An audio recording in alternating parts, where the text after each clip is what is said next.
Today we are making choux with 3 different creams with 3 different textures that complement each other perfectly. You'll see they're absolutely delicious. Hi, I'm Robert, and from today's recipe we'll get about 16 choux depending on how big or small you make them. We'll start with the crackling. In a bowl, add 60 grams of very soft butter and 80 grams of sugar. Mix them with a spatula until well combined. You can also do this in a stand mixer, but since it's a small quantity, I'm doing by hand. If the butter isn't soft enough, you can gently warm it over a double boiler or in the microwave. The goal is to obtain a smooth, soft butter-sugar paste. Once combined, add 70 grams of flour and 5 grams of cocoa powder. Then mix again until you get a uniform soft dough. Towards the end, you can knead it slightly by hand to ensure it's fully homogeneous. Place the crackling between 2 sheets of baking paper and roll it out.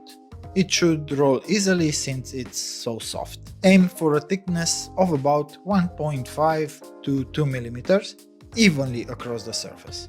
Then place it in the fridge to chill and form up before cutting out shapes you need. Now that the crackling is chilling, we can move on to the pastry choux.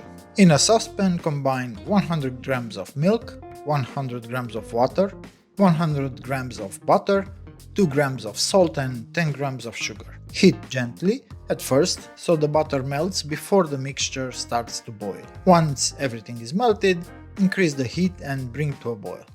As soon as it starts boiling, remove the pan from the heat and add 120 grams of flour mixed with 10 grams of cocoa powder. Since we're making cocoa choux, this will give a much more uniform and attractive final look. Mix thoroughly until there are no dry spots, then return the pan to the heat and continue mixing, without scraping the bottom too aggressively, until a thin film forms on the bottom of the pan. Transfer the dough into a stand mixer bowl and mix on low speed using the paddle attachment until it cools down. You're aiming for about 40 to 45 Celsius. Once slightly cooled, start adding 200 grams of beaten eggs, a little at a time, mixing well after each addition. The eggs should be at room temperature. Cold eggs will ruin the emulsion. Occasionally stop to scrape down the sides of the bowl to ensure everything is evenly mixed. The exact amount of egg may vary since eggs differ in moisture content. You're looking for a dough that flows slowly from the paddle and forms a V shape. If it is too stiff, add more egg.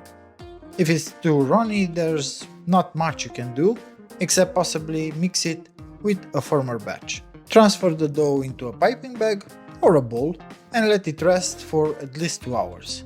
You can refrigerate it or leave it at room temperature if you prefer it softer. Next, pipe the choux onto a perforated baking mat. This helps air circulate and gives a nice even base. Pipe them in your desired size, keeping in mind that larger choux require larger crackling discs, about 1 cm wider than the base. It's easier to pipe when the dough is slightly chilled. Leave spaces between each choux so they don't touch as they expand. Bake at 165 Celsius with fan for about 25 minutes. Once baked, pierce each choux with a toothpick to release the steam inside, so this helps keep them crisp. While the choux are baking, prepare the cocoa cream. Heat 300 grams of milk in a saucepan. In a separate bowl, mix 5 egg yolks, 120 grams of sugar, 20 grams of cocoa powder and 20 grams of cornstarch. Whisk until you get a thick paste. This helps break any cocoa lumps. Gradually add the hot milk, a little at a time, whisking constantly to achieve a smooth mixture. Return everything to the saucepan and cook over medium heat, stirring continuously until the cream thickens and becomes glossy. When it's ready, add 150 grams of butter. For safety, add it in 2 or 3 stages, mixing well after each addition to prevent the cream from splitting. Next, prepare the praline. In a saucepan, melt 200 grams of sugar over low heat. Do not stir, At first, let it melt naturally. Once it starts melting, gently move the sugar from the edges toward the center using a full silicone spatula. This prevents lumps and burning. Pour the caramel onto baking paper and let it cool completely.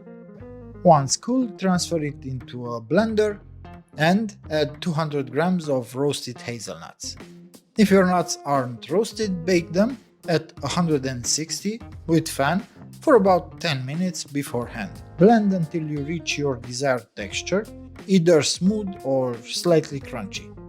Be careful as the mixture is dense and can strain your equipment. For the third and final cream, the chocolate foam, add 350 grams of cream and 150 grams of mascarpone to the mixer bowl.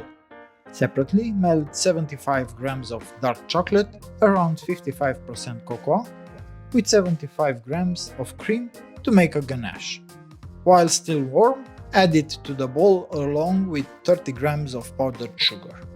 Mix everything until you get a foam that's neither too soft nor too stiff, since it will form up slightly when piped.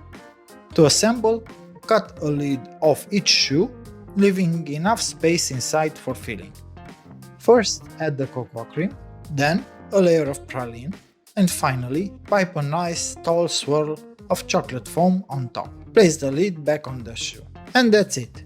Your choux are ready. As always, I'm looking forward to seeing your results, so tag me on Instagram. Don't forget to like, subscribe, and follow me on Instagram for more recipes like this.